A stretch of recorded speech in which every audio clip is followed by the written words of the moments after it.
What is going on, everybody? This is Mike from the Last Corvette. So I finally got some time to work on my father's MKT. Now this is the circuit board for the driver's side, basically main control, which is all four windows, and I believe also, what is it? Power windows? Yeah, power windows, and then a rear lockout. So what was happening here is I originally thought it was a regulator, and I had very little time to honestly troubleshoot. So I ordered a regulator, a used regulator, installed it, and what the window was doing, it was only rotating one way, and I'll show you guys that a little bit later on. So meaning it was not changing polarity on the motor. It was always rolling the window down and not up. That was the initial issue. So when I got the new regulator with the motor, it did the same thing, and then the weather turned and I got busy and I just left it. So today I finally got to the bottom of it. So this is the bottom of the switch. As you can see, you have little cams or little toggles that push on these buttons, okay, right here on the circuit board, and this is where the harness plugs in. But if I peel this back, you're gonna see something. You see this one here? You see how it's wore out? The stamp on the green board? So that's actually power window up, and this one here is power window down. And basically what it was doing is it was always sticking to the down position. So I cleaned it up, it's working now, but I'm actually gonna have to order a new master switch, or the driver's side switch. I'm gonna put this together and I'm going to show you guys how this whole thing works and how to basically troubleshoot, because in the beginning I did do my test when it comes to voltmeter, and I was able to toggle everything like it should. But you can see on this side, if I move the switch, let me push this in. So if I go this, you see how the one comes up, one goes down, right? So that's basically your window up, window down positions, right? Same thing for the passenger side. So this is good, but the actual green board and the pressed in connectors are not, specifically for the window up right there. I cleaned it up. This was actually corroded. So anyway, I'm going to put this together and I'm going to show you guys how to troubleshoot the motor, which if you can, you're going to have to pull the regulator out. And to pull the regulator out on this MKT, you got a bolt here, you got a bolt over here, you got a bolt over here, one here. Being that this is not a scissor style power window lift, this is actually a cable pulley lift.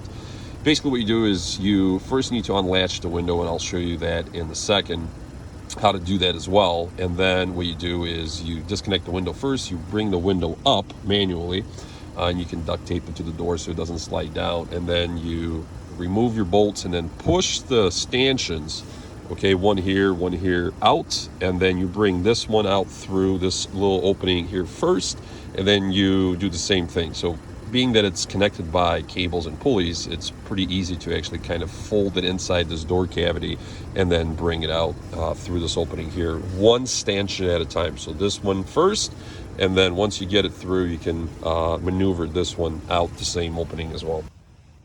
All right, so here is the regulator, full assembly with the motor, off this MKT that I was working on.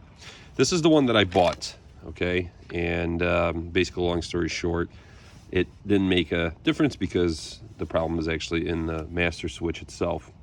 But as you can see, you have a motor, you have a cable system with pulleys, and I'll flip this around in a second.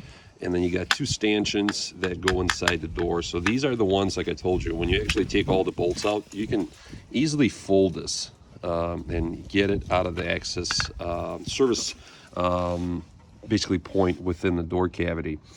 But yeah, you got preload springs on both sides. This is your motor. If you were to ever remove the motor, I'm going to flip this around. So this is, let's see.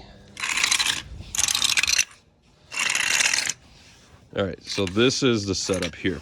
As you can see, there are 3 Torx screws right here.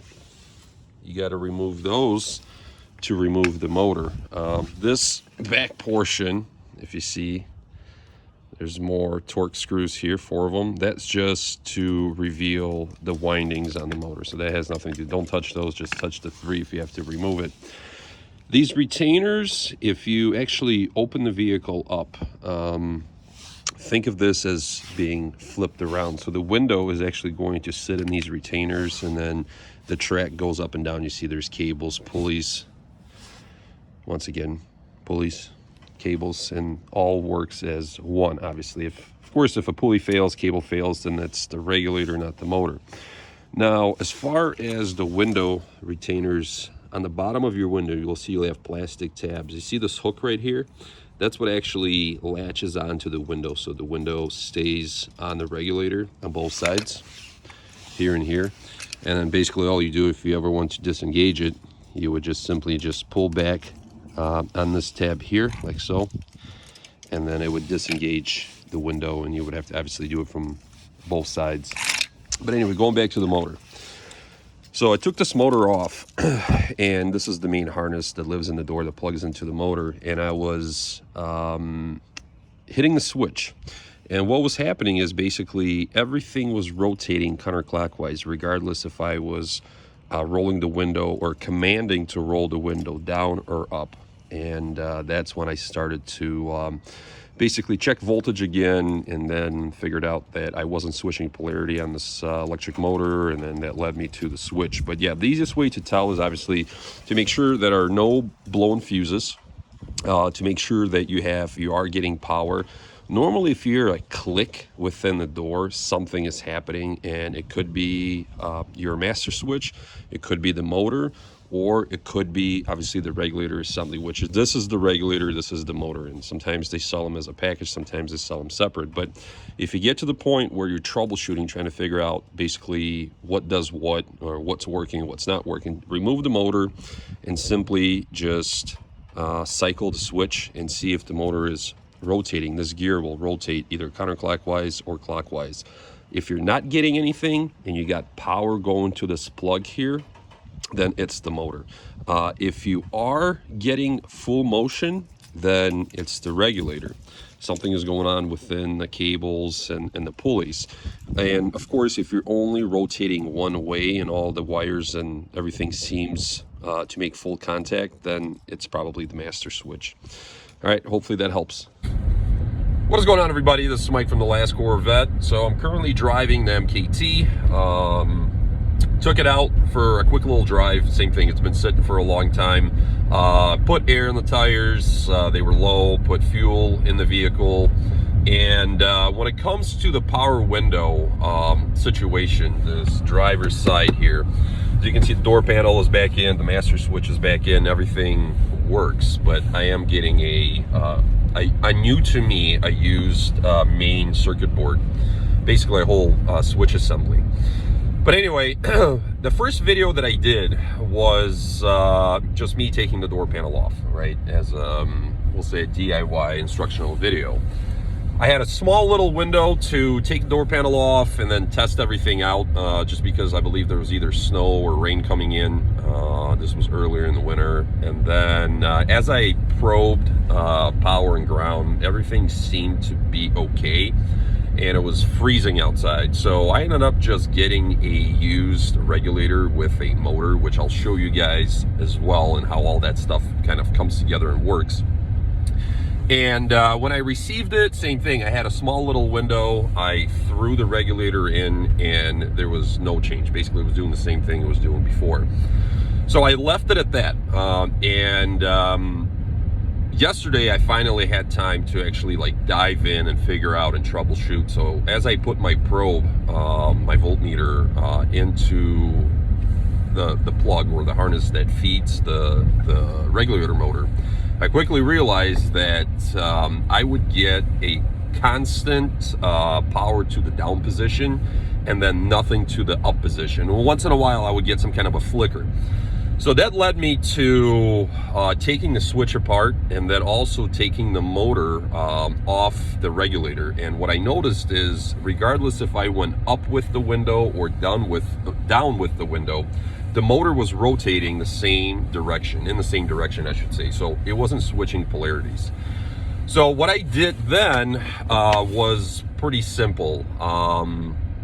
I started looking at the switch, right? So then what I did is I took my probe and I actually fed power to the motor and the regulator in this door, and I was able to actually cycle it up and down with no issues. That was awesome. And then I took the switch apart, and that's what I showed you guys, where there was corrosion, even though I cleaned it off on a stamped board, and it's wore out. So even now, since I cleaned it, I'm gonna tell my father not to mess with the window until I get a new switch, new master switch assembly, because it goes down, but up is hit or miss. So we're gonna leave it up for now. And in the next portion of this video, I'll show you guys the regulator actually out of the vehicle, and I'll show you guys how the motor works, how to take it apart and test it if you're having a similar issue. Normally the motor itself goes out. I've seen few issues, particularly after like a car accident, where the regulator itself gets twisted or you get kinks in the cables, but most of the time they work pretty well, a lot better than the old style scissor power window setup. All right, so the next one I'll show you guys, like I said, the regulator and the motor, and we'll put this to bed. But when it comes to this MKT, I still have to figure out a couple of things. Replace the sway bar links and fix the dreaded fuel gauge issue. And that is a pretty common, we'll say, problem between a Ford Flex, which is pretty much the same thing, and this MKT. And that is, they have two, kind of like the Corvette. So they have a fuel pump, but they have two senders. So the tank is split in half. And what's happening is, even if you fill up the vehicle all the way, it only shows half a tank. So that is a project for spring, because more than likely I'm gonna have to remove the third row. And that's where the fuel pumps are. Peel the carpet back and then gain access to basically the senders, right? And it would be the driver's side, because the passenger side works. That's the first one that gets filled, where your fill neck is. That's also where the fuel pump is. And then the driver's side is where your secondary float lives. So it's either, you know, bad, it fell off or something like that, but that's not something I want to do right now. But yeah, a couple little things. And you know, this vehicle has a dealership installed remote start. This was like right on the verge where some vehicles had it on the key fob and some didn't. But whoever did the wiring, I cleaned that up as well yesterday. Was just like a hack. So, you know, like electrical tape and shit. It also has the TVs and the headrests. Those work. So that was done, I'm assuming, at the dealership, or maybe it was aftermarket or whatever. But same thing, I had to clean up all that wiring. They never get used. My dad used to drive my kids around, and he would you know, play some videos, and you know, they would plug in their little iPads or whatever. But other than that, it never gets used. But overall, this vehicle is really nice. I mean, with all of the options and everything else that it has on top of being all-wheel drive, and this is a 3.5 EcoBoost. When I first got it, I actually replaced the timing chain, tune-up, all that stuff, and the water pump, because the water pump was leaking. And this particular setup, the water pump is driven by the timing chain. So I did all that, and this vehicle runs pretty well. It just needs to be cleaned up, a couple of things fixed. And currently on the market, you're not going to be able to buy a similar vehicle, even at auction, in running and driving condition. That's the biggest thing. So, all right, stay tuned. I'll show you guys the regulator probably after this video, and we'll kind of close this one out until I work on the fuel pump. Sway bar links are sway bar links. They're just easy to replace. Talk to you guys later.